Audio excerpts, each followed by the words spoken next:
आज की वीडियो में हम डिस्कस करेंगे about PG admissions from IIT Kanpur. ये एप्लीकेशन मार्च 20 से स्टार्ट हो गया था। मैं वीडियो बना रहा हूँ मार्च 21 को। कहानी चलेगी अप टिल अप्रैल 11। ठीक है, कौन कौन से प्रोग्राम्स इनकी तरफ से ऑफर किए जाने वाले हैं।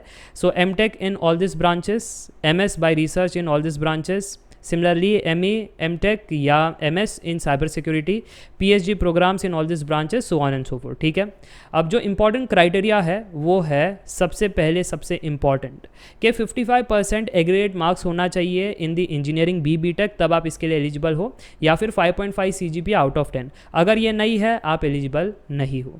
अब क्योंकि गेट का जो पेपर है वो कोई भी ब्रांच से दे सकता है, यानी अगर मैं मैकेनिकल से हूँ और मुझे कंप्यूटर साइंस का गेट का पेपर लिखना है, मैं लिख सकता हूँ।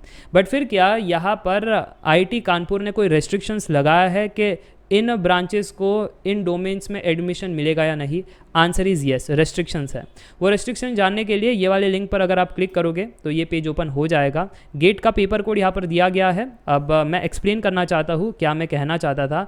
मान लो कि आपने कोई भी ब्रांच से आप हो और आपने सिविल इंजीनियरिंग का पेपर लिखा। सो गेट का पेपर लिखा तो अब ये जो ऑफर कर रहे हैं एमटेक इन सिविल, उसके अंदर ये सारे डोमेन्स हैं, environmental, geo informatics, Jio technical, so on and so fourth. मान लो कि मैं एरोस्पेस इंजीनियरिंग बी टेक किया हूँ, सो ए, ठीक है, और मैंने गेट का पेपर लिखा है सिविल में और मुझे करना है एमटेक इन सिविल, तो क्या मैं सभी डोमेन में अप्लाई कर सकता हूँ? Answer is no. इनके तरफ से ये कहना है कि आप जो है जियो इन्फॉर्मेटिक्स में अप्लाई कर सकते हो और ट्रांसपोर्टेशन इंजीनियरिंग में अप्लाई कर सकते हो, बाकी डोमेन्स के लिए एलिजिबल नहीं हो। ऐसे सभी के लिए यहाँ पर दिया गया है, जो यहाँ पर आप देख सकते हो, या मतलब इनकी तरफ से ME MTech, MS, PhD program जो है उन सभी के लिए यहाँ पर कंडीशंस दे रखी है। तो मुझे लगता है ये पार्ट भी क्लियर हो गया। बाकी और भी अगर डिटेलिंग जानना है एलिजिबिलिटी क्राइटेरिया का तो यहाँ पर आप देख सकते हो आईआईटीज़ के लिए क्या कटौती है और बाकी सारी चीज़ वो आप यहाँ पर देख सकते हो। ठीक है, तो मुझे लगता है ये बात भी क्लियर है। जैसे यहाँ पर क्लियर कट मेंशन किया गया है कि अगर एमटेक करना है इन ब्रांचों में और अगर आप आईआईटी से हो, a valid GATE score is required for admission in MTech in case of regular candidates. The requirement of gate score is waived off for the candidate with B.Tech या BS 4-year degree from IITs with a minimum overall CPI of 6.5 and a minimum CPI of 8 in the last 2 years in the B.Tech। तो अगर ये चीज़ है तो आपको gate score waiver of किया गया है। तो ये सारी चीज़ भी रहती है जो डिटेलिंग आप यहाँ पर पढ़ सकते हो। बाकी बात रही स्टाइपेंड और बाकी चीज़ों की, तो यहाँ पर एमएस बाय रिसर्च अगर आप करोगे तो 12,400 मंथली स्टाइपेंड आपको मिल जाता है। 8 घंटे आपको हर हफ्ते काम करने पड़ेंगे। पीएचडी के लिए 37,000, वही आगे जा करके 42,000 बन जाता है। एंड 5 ईयर का प्रोग्राम होता है, उसी के बारे में यहाँ पर चर्चा की गई है। और ये सारी चीज़ है, मुझे लगता है eligibility criteria, restrictions and stipend के बारे में यहाँ से पता चल चुका है। क्या क्या प्रोग्राम्स ऑफर कर रहे हैं वो इन्फॉर्मेशन ब्रोशर के अंदर जा करके फैकल्टी और बाकी सारी चीज़ों के बारे में जानकारी ले सकते हो। जैसे मैंने मान लो कंप्यूटर साइंस इंजीनियरिंग का ओपन कर लिया है पेज, तो आप देख सकते हो post graduate program engineering computer science. इसके अंदर यहाँ पर सबसे पहले तो बताया गया है आईआईटी कानपुर के बारे में, फिर उनके प्रोग्राम के बारे में डिटेल में बताया गया है। जो यहाँ पर टाइप 1 प्रोग्राम है, बाकी चीज़ें हैं, वो सब के बारे में यहाँ पर जिक्र किया गया है। And then MTech MS in cyber security के बारे में भी बताया गया है।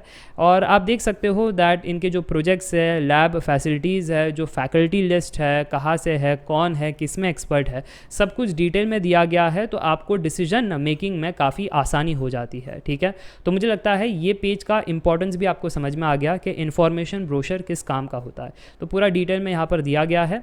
एंड बाकी तो मैंने सारे के सारे इंपॉर्टेंट चीज़ें तो आपको बता दी है। रिजर्वेशन अवेल करने के लिए ये सारी चीज़ है। अप्लाई नाउ के लिए यहाँ पर लिंक भी है। एंड यस, ये एक ब्रोशर है। ये पोस्ट मतलब ये जो पीजी का जो ब्रोशर है उसमें सारी कुछ चीज़ें बताई गई है, जैसे इंट्रोडक्शन, एडमिशन से रिलेटेड जानकारी, जो एडमिशन फ़ीस रहती है, जो आपको स्टाइपेंड मिलता है, ठीक है, तो फाइनेंशियल असिस्टेंट क्या है, फिर कितने लीव्स आपको मिलेंगे, permission to proceed for academic work outside IIT Kanpur, उसमें क्या अपॉर्चुनिटी है, सो एकेडमिक रिक्वायरमेंट्स क्या क्या उनके हैं, ठीक है, फिर एग्जामिनेशन कैसे होता है पीएचडी का, और जितने भी चीज़ें हैं थीसिस के बारे में सब कुछ यहाँ पर डिटेल में बताया गया है। तो ये ब्रोशर को तो ज़रूर पढ़ लेना। ये थोड़ा बोरिंग सा फॉर्मेट और स्टाइल है बट इंपॉर्टेंट है आपके लिए, तो सब कुछ आपको पढ़ना पड़ेगा। ठीक है, तो मुझे लगता है ये चीज़ भी क्लियर है। अब बात रही कट ऑफ क्या रहता है, तो कट ऑफ आप है ना गूगल पर डाल करके चेक कर सकते हो, काफ़ी वेबसाइट भी मिलेगी। तो ये मैं 2023 का ये डिपार्टमेंट ऑफ मैकेनिकल का कट ऑफ आपके सामने रख रहा हूँ, तो आप देख सकते हो ये ब्रांचेस जो है इस प्रकार से है, और जो राउंड 1 के कट ऑफ थे इस प्रकार से थे, general, EWS, OBC, SC, ST।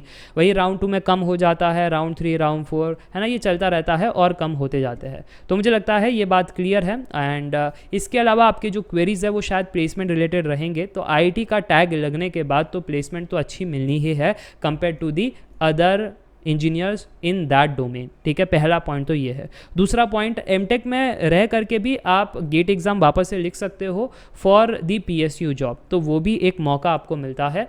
And बस यही है, बाकी एमटेक के थ्रू तो प्लेसमेंट होती है डोमेस्टिक एंड फॉरेन कंपनी से, तो वो चीज़ तो रहती है। और इससे बेस्ट मतलब IIT कानपुर और ये जो IITs है इनसे बेस्ट तो आप क्या ही एक्सपेक्ट कर सकते हो।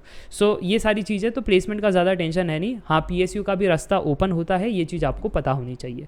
बाकी लगता है मैंने आपको सारी जानकारी दे दी है about the PG admissions in IIT Kanpur. इसके अलावा कोई अगर क्वेरीज़ है तो कमेंट करके बताना, और भी ऐसे वीडियोस बनाऊंगा जो बाकी IITs अपना प्रोग्राम लेकर आएगी और जो क्राइटेरियाज कंडीशंस रहेंगे उनके बारे में। Thank you for watching this video.